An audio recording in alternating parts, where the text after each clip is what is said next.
So yun na nga, may panonoorin na naman tayo galing sa Pinas News Insider. Big surprise, balik ang Blue Ribbon kay Marcoleta. Lahat mayayari na, tiklop si Lacson Soto Palacio. Dapat pala ganun na.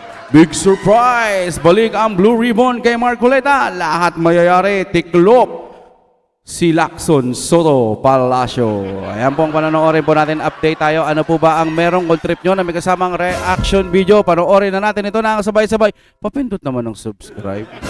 Kung hindi kaya mag-like na lang din po kayo. No? Okay, tuloy na ho natin. Ito po ang magiging topic natin for today. Bakit wala pang Blue Ribbon Chairman? Napansin niyo ba? O nga no? Yung mga committee heads nalagyan na. Pero yung Blue Ribbon Committee, wala pang chairman. Huwag po kakalimutan, bago tayo magsimula, i-like nyo po agad itong vlog na ito. Ito ang balita ngayon. Oo nga, no? Ang pinag-uusapan ngayon sa mundo ng social media. Ang tiumanay balitang. Ito ang balitang dapat malaman ng taong bayan na pilit tinatago at pilit ayaw di umanong Ganda ipalabas to, ng no? mga bayarang media sa palasyo, kamara at senado sa publiko. Pero bago ang lahat, kung bago ka pa lamang sa channel na ito at kung gusto mo ang mga balitang politika, ay please huwag kalimutang mag-like, subscribe at i-click ang notification bell para mas maging updated ka palagi sa lahat pa ng mga bagong video na i-upload namin. At ito na nga mga kababayan. Huwag po natin kakalimutan ha. Patuloy po natin ipagdasal ang ating bayan. Nandito na po tayo sa sitwasyon na malapit na po mabulgar, ma-expose ang mga magnanakaw ng bayan natin. Di ba sinabi na ni Ombudsman, si Romualdez, sino pa ba yung isa? Di na kasi natin nakikita yun eh. Sino ba yun? Basta yung kasama niya, di ba? Naman, nakalimutan ko na, hindi na kasi yung naglabas. Yung nasa Europe ba yun o nasa ibang bansa? Comment po kayo dyan mga kapatid, medyo nabablanko ako eh. Sana lang matuloy ito. Kasi alam nyo naman, di ba? Matagal nang inaasam ng mga Pilipino na makik itong di umanong, di ba? Si Remulla na nagsabi, di ba? Si Romualdez daw, di ba? Oh. Eh di, nasan na? Nauna pang nasuspindi yung Sergeant of Arms, anak ng teteng. Tuloy po tayo mga kapatid. Si Saldico pala, si Saldico. Patuloy natin ipagdasal kahit sino pa mayan na ma-expose sila, na mapanagot po sila. No? Ay dito na tayo at malapit nang mailalabas. No? Ito nga, 'di ba, sabi natin meron nang nakaupo, no, na meron nang nilagay, ipinalit sa pwesto ang bawat committee. Pero hindi kayo nagtataka bakit ang Blue Ribbon tila wala pa. Ang dinig-dinig po natin diyan medyo isususpense nila ng konti. Bakit? Diyan po sila nanginginig sa Blue Ribbon na yan. Oo. No? Para hindi sila maka-opensa, baka ihuhuli nila yang pagpapalit ng Blue Ribbon, ihuhuli nila yung paglagay ng tao dyan. Pero dapat mauna po yung flood control issue kaysa doon po sa impeachment. Anak ng teteng, billion yun. Sayang, Akin lang naman. Kahit sino ilagay dyan, Pia Cayetano, Chis Escudero, Marcoleta. Wag lang si Pinky, no? Basta wag lang si Lacson. Please naman, wag naman yung walang kaalam-alam sa batas. At saka tilang talagang pinagtatanggol yung mga mastermind. Oo. Maganda naman ang kakahinatnan kung sino man ang ilagay nila dyan. So, tuloy lang po tayo. Ha? Abangan natin yan. Maganda po. Nadidinig ko po yung plano dyan sa Blue Ribbon. Maganda po kakahinatnan yan. Ipagpatuloy lang natin yung pagdarasal ng hindi maagaw ng kadiliman at ng mga magnanakaw. Muli ang sagutin po natin ito ha. Kasi ang lagi nilang sinasabi, lalo na kung ikaw ay abogado, parang talagang hindi ko alam bakit ka graduate na bilang abogado. Bakit ka nakapasa ng bar? Kaya ako naniniwala na hindi po kayo tanga. Matatalino talaga yung mga abogado. Kaya lang, nagtatanga-tangahan. Kasi yung sinasabi, kung meron ka na lang sinasabi mong totoo ka na wala kang ginawang masama at meron kang dignidad, sumuko ka na lang at ipaliwanag mo sa batas. Sumunod ka sa batas at ipaliwanag mo ng maayos. Eh kaso po mga kapatid, di ba? Ang magnanakaw ba umaamin? Oo, ninakaw ko 1 billion, 2 billion, 3 billion. 200 billion ninakaw ko. Walang ganun eh. Kaso hindi ko sasabihin sa inyo. Wala eh, walang ganun eh, no? 'Di ba? Mali po 'yun. Lalo na, ang sabi ko nga kung yung mga kain suka lang, yung mga lalo na yung mga vloggers na sa gigilid at saka yung mga kain suka, okay lang 'yon. 'Di ba? Pero kung ikaw abogado, manggagaling sa yang sumuko ka na lang, mali po. No? Kaya nga sabi ni Bato sa inyong mga kain suka, pakakainin kayo ng tae. Ito, tingnan po natin ha. From a court which has no longer jurisdiction in this country. Yung sinasabi ng mga kasama ko, well, para ano ka, sumulong ko na lang. Anyway, you can exhaust all remedies under the law. What remedies are you talking about? Kung ano ginawa nila kay dating Pangulong Duterte, yun din ang gagawin nila. Do you think Naka, makikita pa natin si Senator Bato pagkatapos nilang makuha? Kahit wala na, kaya sabi ko, hindi niya kailangan pumunta rito. Pero nagpunta siya, nirisk niya yung buhay niya. Kaya lang namin nakuha dahil sa kanya, wala nang iba. Kaya maraming salamat kay Bato. Bagabat isa siya sa nagpahirap sa amin dyan sa pagpasok sa KOJC dahil hindi siya nanindigan sa amin. Pero kahit ganun po, ako'y nagpapasalamat ngayon at dahil sa'yo, nakuha namin yung 13. Nakuha natin yung 13 no, naboto at malipat yung pagiging Senate President kay Cayetano. So wala tayong sama ng loob. Salute sa'yo, Senator Bato. Pero yung sagot ni Marcoleta, di ba? Anong remedies? Pag sumuko yan, babastusin na nila korte. Kaya tama yung sinasabi ni Bato. Alam mo, kung si PRRD hinuli, tapos pinadaan sa korte, sasabihin ko rin kay Bato, sumuko ka. Padaanin natin sa korte. sa korte. Oh, Diba? ng Pero Pinas. nung si PRRD hindi pinadaan sa korte, dinala sa ICC, dire-diretso, pag sumuko si Bato, sasabihin ko sa kanya, tanga ka. Oo. Tanga ka. Ay, kita mo na kung anong ginawa kay PRRD, sa'yo pa. Di ba? Mm. Yun yung punto ni Marcoleta. Huwag tayong maglokohan dito. Kayong mga pinklawan, alam nyo gagawin eh. Alam nyo hindi susundin ng korte. Tapos sasabihin nyo, sumuko ka na lang. Ikaw, Boying, isa ka pa eh. Alam mo namang isa ka sa nagpakidnap kay PRRD di umano.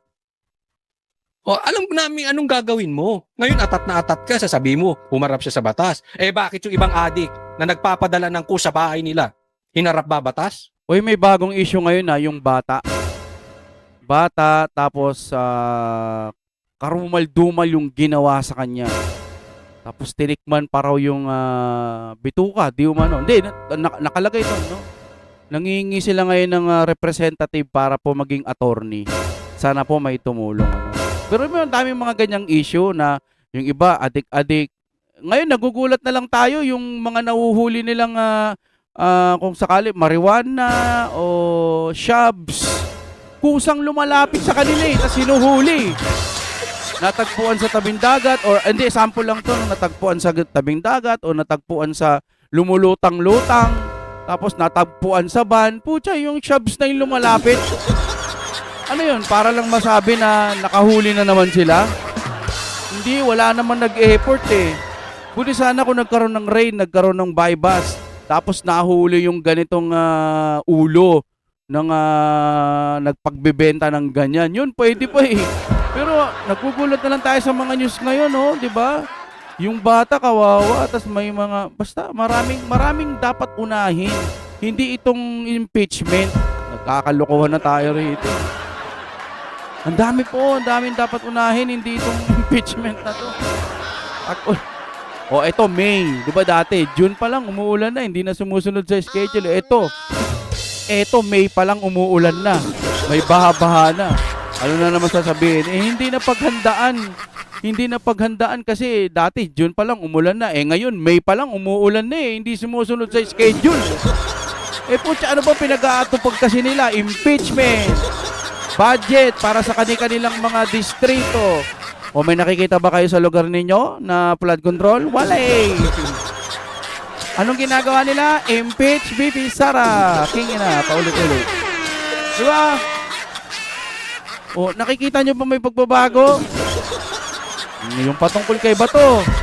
Sabi ni Bato, kaya daw siya pumunta dun sa para daw sa bayan, kaya daw po siya pumasok para sa bayan, pero yun pala para lang mapalitan si Soto. Oh, tama naman ah. Hindi daw pala para sa bayan, para daw mapalitan lang si Soto. Ganon din yan eh. Para sa aking pananano, ang equivalent ng para mapalitan si Soto, para na rin yun sa bayan. Para mapalitan kasi nga hindi na gumagalaw yung Blue Ribbon. Diba? Ang tatangan nyo naman kung halimbawang, oo, tama si Bato, hindi, sinungaling pala siya, hindi pala siya para sa bayan. Kasi, kaya lang pala siya pumasok para mapalitan si Soto. Parehas yun! Huwag sanang malaso ng ibang mga kabataan natin kasi nakakabasa ako, sinishare nila yung mga ganun. Ewan ko ba? Huwag kayong lumaking tanga. Yun lang sana sa mga kabataan natin. Magasik kayo ng katalinuhan. Huwag kayong maniniwala sa mga pink-pink lang. Tignan nyo, alam nyo, pag nakita nyo lang sana na magandang mga nagawa ng Duterte, hindi kasi pinapakita sa inyo eh. Nakatingin lang kayo sa mga news sa TV, sa mainstream. Akala nyo kasi yun na yung totoong balita. Hindi. Subukan nyo magsaliksik. Bakit kaya nila inaapi si BP Sara? Yun. Ngayon, ano pang nagawa ni BP Sara? Nandiyan yung Google AI, Gemini, ChatGPT, tsaka Grok at iba pa. Tanungin nyo kung ano ang mga magagandang nagawa nitong Duterte na to, ba't ginaganyan sila? Oh. We owe it to himself alone and nobody else. Nobody else. Kung hindi siya pumunta, nobody will blame him. Dahil buhay niya yun eh. But he chose to do it. Kaya sabi ko sa kasama ko ngayon, sinong walang konsensyang kakakalas? Yung tao ginawa niya. Gusto mo magpakulong dito? Pwede. Kasi at least domestic law, di ba? Oo. You can hire your lawyers. Pwede kang makita ng kamag-anak mo, ng asawa mo, ng pamilya mo.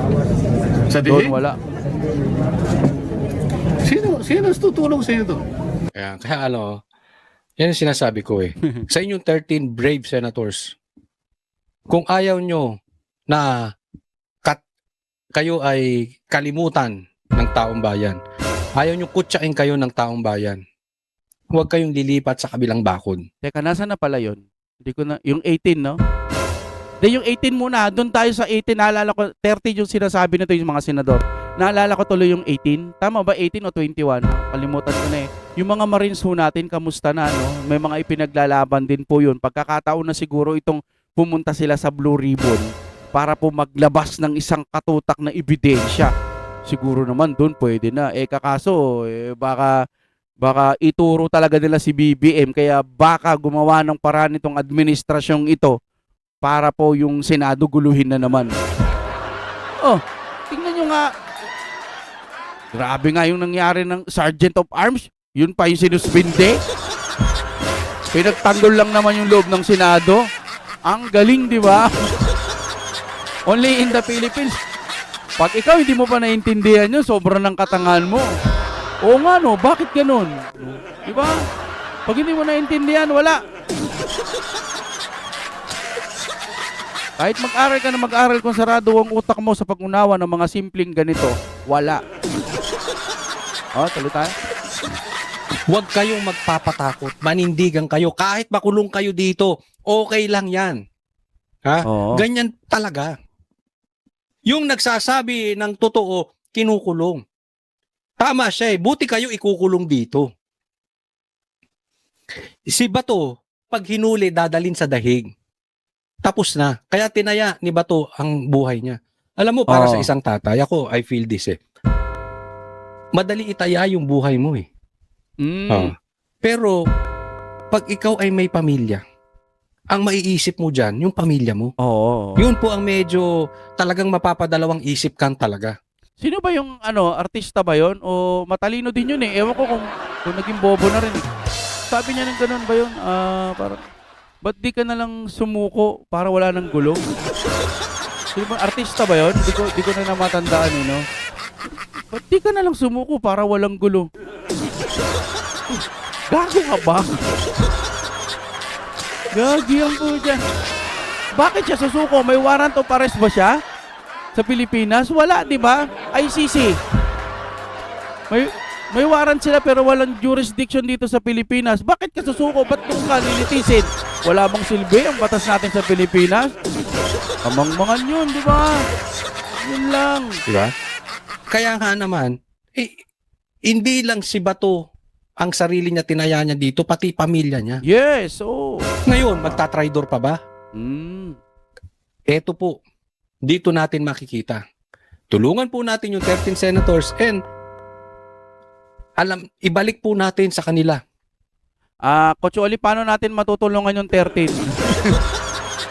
Sorry. Alam nyo, sila din talaga dapat ang magtulungan dyan. Tayo po, sumusuporta tayo. Ang magagawa natin, kapangyarihan, maliit lang. Tayo ay magsasalita ng sa ating mga saloobin at dadamayan tayo ng mga kapwang naniniwala din sa atin. Yun lang ang sa tingin kong kapangyarihan natin. Pero nasa 30, nasa mga senado pa rin yan kung magpapakabulag sila sa pera. Pera yan. Pera. Yeah? Tuloy tayo, no? Ang pasasalamat. Hindi lang sa pasasalamat, suporta. Kung sila man ay makulong, tulungan po natin. Pero kung bumaligtad sila, paramdam natin sa kanila, duwag ka, traidor ka. Ako nga nakiusap eh. Makita ko lang si PRRT kasi nandun na ako eh. Can you imagine? I request. O sige. So ibig sabihin kahit siya, pwede niyang makita si PRRD pero hindi niya pa rin nakita ata. Ganong kahigpit doon. Si Bato, pag nangyari sa kanya yon, mas bata pa si Bato. Kung si PRRD nga, ganyan yung ginagawa nila eh. Paano pa to si Bato? Mas bata to, baka kung mas pahirapan ng pahirapan to. Wala nga silang awa doon kay, di ba, kay Tatay Digo? Ano lang, makita ko lang. Tungayin niyo kung makausap, wag na. Makita ko lang kahit 5 minutes. So I can wave my hands. Para ipakita ko sa niya, Mr. President, I am here. How are you? Then alis na ako. So, saan ako? Hindi nila ako pinagbigyan. Ganon din ang mangyayari kay Senator Bato. Oo.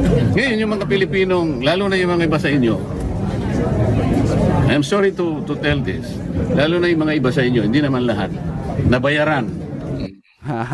Sakit, no? Kaya nga naman, ito ulit-ulitin natin, sinasabi ni Matibag, pabor siya sa mainstream eh. Bakit? Kontrolado. Kami man, maliit, vlogger, hindi kami kasing laki ng mga network. Pero alam nyo, pag pinagsama-sama nyo ang views ng mga vloggers, tatalunin ng mainstream media. Ay, oo. Collectively. Tsaka may ibang mga ngayon, mga netizen, manonood sila sa mainstream. Tapos manonood sila sa mga vlogger. Ang pinapaniwalaan at pinapanood ng karamihan mga vloggers. Bakit? Alam nyo hindi bayad eh. Lalo na sa DDS. Alam nyo yan. Ito sasabihin ko sa inyo. At ito yung nabanggit ko na before. Alam ng mga DDS, wala kaming bayad sa mga Duterte. Ano ba yung babayad ng Duterte? Wala namang pera yun. May pang monthly ba yun? Meron. May sarili silang pera na accurate lamang doon sa sweldo nila, sa pagkatao nila. May ipon, meron talaga. Pero yung sabihin mong isang damukal na kwarta na meron kang monthly kasi nga nagnanakaw ka sa gobyerno, may pang monthly ka sa mga trolls, may pang monthly ka sa mga vlogger, iba yun. No, putya, di sana nakikita nyo na namamasyal na tayo sa Hong Kong. Namamasyal na tayo sa Europe. Namamasyal na tayo sa kung saan saang bansa. Silipin nyo yung mga taga-kabila. Pero shoutout sa mga kuya ko, sa mga taga-kabila. Love ko kayo. Dito siguro sa politics, magkakalaban tayo. Pero sa totoong buhay, wala akong hate ho sa inyo. Gusto nyo ho yan. Pero kami kasi, ang ipinaglalaban namin dito, katotohanan. Kung nasilaw kayo ng dahil sa pera, nasa sa inyo na yon. Basta Diyos na ho ang bahala sa inyo. No? Huwag yung, balang araw, huwag kayong magsasabi ng Lord, patawad po. Mapagpatawad ka naman, patawarin nyo kami, walang ganon. No? Dalawang uri siguro ang kasalanan. Yung isa pwedeng patawarin. Yung mga major lang, ay yung mga minor lang. Pero kung yung mga major, kagaya ng alam mo ng mali, yung mga mga mortal na kasalanan ba tawag doon? Yung mga, alam ko minsan kasama yun sa 10 utos ng Diyos no? Pero in-upgrade na kasi yung 10 utos ng Diyos, so hindi lang 10 utos ng Diyos. Doon po sa New Testament, marami ang utos ng Jesus Christ natin. Kaya ikaw, hindi ho yung last 2 minutes hihingi ka ng tawad, hindi ho ganun. Hindi ho tanga ang Diyos para, sige, patawarin na kita, uto-uto ako Ako lumikha sa iyo Hihingi ka ng tawad na utakan mo ko. Ay, hindi ho ganun ng Panginoon, no? Siguro hanggang dito na naman tayo. Sobrang maraming salamat sa inyong panonood po. Nakaabot ka hanggang dito. Baka naman po, pwedeng mag-subscribe kayo at mag-like. May nagtatanong po dyan sa isang vlog ko, ba't daw magsusubscribe? Natural para po mapanood ninyo. Kung iisa tayo ng mga damdamin na sinusuportahan natin ng mga Duterte at mga kaalyado nito, natural kailangan mo mag-subscribe. Maraming salamat po sa inyong panonood.